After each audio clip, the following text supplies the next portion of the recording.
Hi, Jake here. Just an update. It's coming up on our 1 year anniversary of being on our new lifestyle. So I thought I'd throw a quickie up here. I don't want to get too carried away, but we just weighed in this morning at 173. So that means we're down about 92 pounds. Only 8 pounds to go, which seems to be pretty good. I was thinking that we were going to plateau because I'm kind of curious as to what our natural weight is, whereas where we're going to level out sooner or later. We're going to stop losing weight. Our body's going to say that's it, that's going to be it, and then you're going to really have, if you want to lose any more weight, you'd probably have to cut calories or some sort of restriction, because I haven't done any restriction at all. So I just curious, I love to experiment and see what's going on here. I went through and I found the smallest shirt that I could find. It's a large, and because all my other shirts are starting to feel like I'm wearing a tent, this is one of my smallest shirts that I had from a long time ago. So I put it on, seeing if it fit, and actually it's a little loose. Still got a little bit around the middle, little overhang fat come off the loose skin and stuff, but it's coming. We for November, a lot of things went on in November with Thanksgiving and everything. I tried to experiment. I love to experiment with stuff. I like to log everything I do. Every day I weigh, and every day I log what I eat and everything, so that I can keep track. A lot of people say don't weigh yourself every day, but I am in the thought process that if this is kind of like an experiment, and we have to have the data to show, so I can go back and see where I screwed up, all of a sudden killed weight loss. We kick-started it back in. What did we do to kick-start it? What did we do to stop it? Because your body fluctuates, and we need to know what is causing it to do that. Because let's go back to when was Thanksgiving. Yeah, I was 174 pounds going into Thanksgiving, and we had a big Thanksgiving dinner, turkey. I made a kind of a bean salad that I like, green beans with some tomatoes, chopped onions, and bacon, and I put it in the pressure cooker, and I pressure cooked it, and it's just like slow cooking. I used to slow cook it for about 2-3 days, but I did it in the pressure cooker, and I really liked the way the pressure cooker did it, because the bacon, the protein, the meat part in the bacon didn't get hard like it does when you slow cook it. It stayed really nice. But we had turkey, and I had some mashed potatoes and gravy, and we did gain about 3 pounds. I went from 174 up to 177, but I'm assuming that it was mostly water retention. Seems like when I eat some carbs, I start retaining the water. Now, I didn't know that. That's just something that's kind of showed up, that anytime I have a little extra carbs, I get a little thirsty. And so I drink a lot of water, and my body retains that water, and I'll gain it. And then if I start retaining water, all I have to do is just basically do some carnivore eating. I'll just eat a piece of meat a big piece of meat. I don't eat little bits. I eat a lot. And I'll eat a big chunk of meat that'll get me through with a lot of fat. And the next thing I do, I'm in the bathroom peeing out all that water, and I told Rosalie the other day, I says, well, I'm going to be losing some weight here. I was 177, and I went and I just ate straight turkey. Let's see, I ate straight turkey and some steak and fried chicken. And next thing I know, that water was pouring out of me like a fire hose. And I told Rosalie, I said, you know what? We're going to start losing some weight. And down we did. We just started 176, 175, 174, and this morning we're 173. And all it was water retention from the carbs, because I had a bunch of mashed potatoes, and the gravy was thickened with some flour and stuff. So I knew I was going to gain a little weight over that because of the water retention. But I knew how to do it to get rid of the weight also. That's the beauty of doing a log and keeping everything that you do, that all of a sudden you know exactly how to cure it. And the knowledge is power. I have the power over my body. And so we're going to do a few extra videos here in the next several days. I got a lot of stuff to cover, and I don't want to run these into 20-30 minute videos. I'll keep them 10-15 minute ones. So the first thing is, why do I eat so much fat? I love fat. It's good for me. It seems to make my body excel. My skin, aches and pains.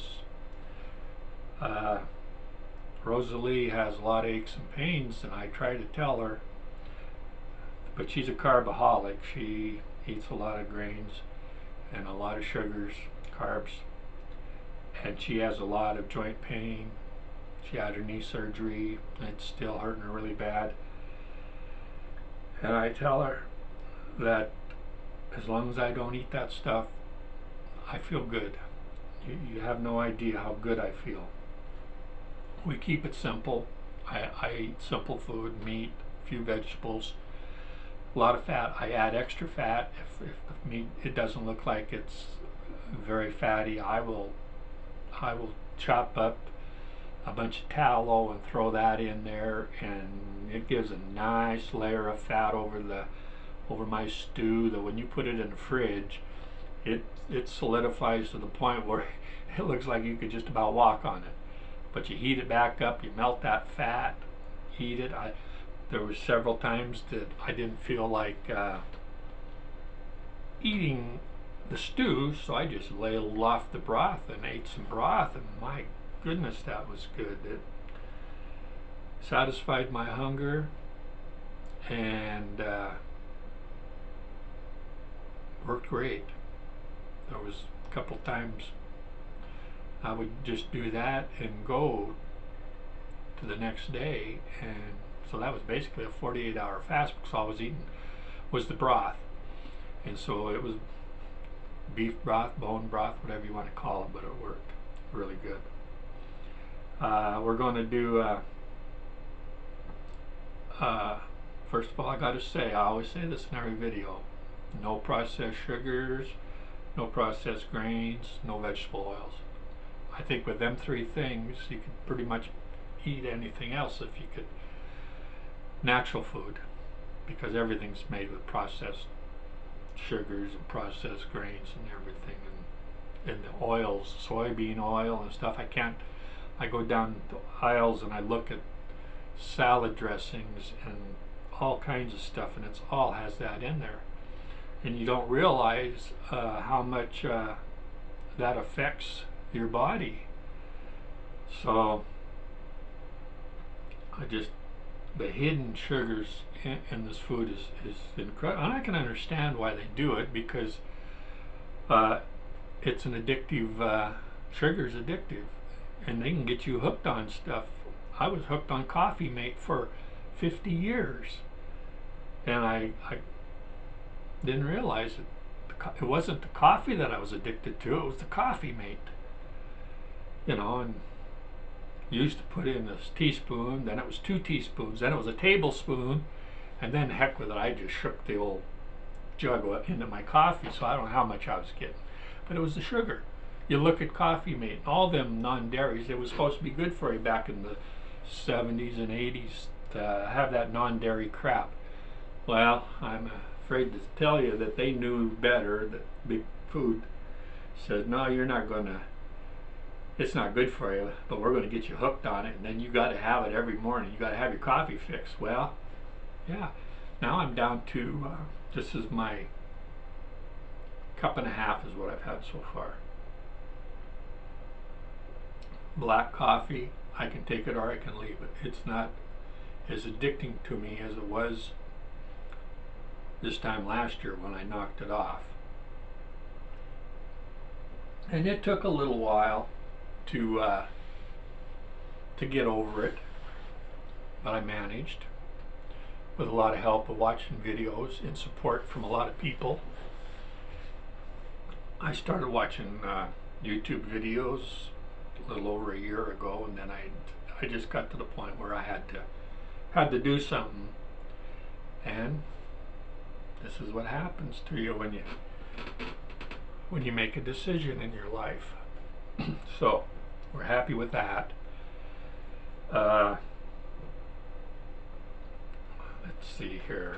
Thoughts on the past year. Did I cover here lately? I've been waking up in the morning and I lay there. You're 67 years old. You're going on 68 years old. I have friends that wake up and tell me, God, they wake up and feel like they're hungover. They can barely get out of bed. Feels like they haven't had a decent night's sleep in years. The aches and pains, they can't hardly roll out of bed for all the aches and pains. And so last about week or so, I've been waking up in the morning and laying there and saying, okay, now how do I feel? Does my hands hurt? No. Does my feet hurt? No. Does my back hurt? My back's hurt for 30 years. Doesn't hurt. That's exciting. I can jump up out of bed. I jumped up out of bed, built a fire in the stove, and as it was warming up, I did my exercises and stuff with my 20-pound weights and everything, and feeling good. So I just want to throw a quickie up here. I'm going to keep this under 15 minutes because I got several videos and a lot of stuff I want to cover. I want to cover the whole year in review. I want to do a video on what's in store for the coming years, because I love doing experiments on myself, and some of them are good and some of them are bad. My monitors keep going off. So we're going to do several videos here in the next week or so, maybe even the next few days, and throw this stuff up. Like I said, we're coming up on our 1-year anniversary. December 14th will be 1 year. I want to reiterate a bunch of stuff on that. We're going to do the 1 year, or what I want to do in the coming years. I have some ideas,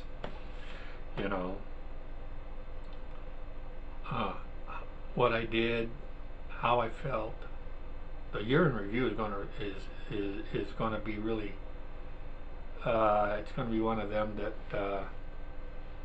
it's going to get into a lot of detail of the good and the bad of doing this lifestyle. Because it was tough in the beginning to get my body acclimated to burning fat instead of just it running through you like a sieve. And we'll get into some of that in a little more detail. So that's what's coming up. I just wanted quickie that 173 pounds, holding steady, feeling great, looking great. can't beat it. Life's good. So we will talk to you later.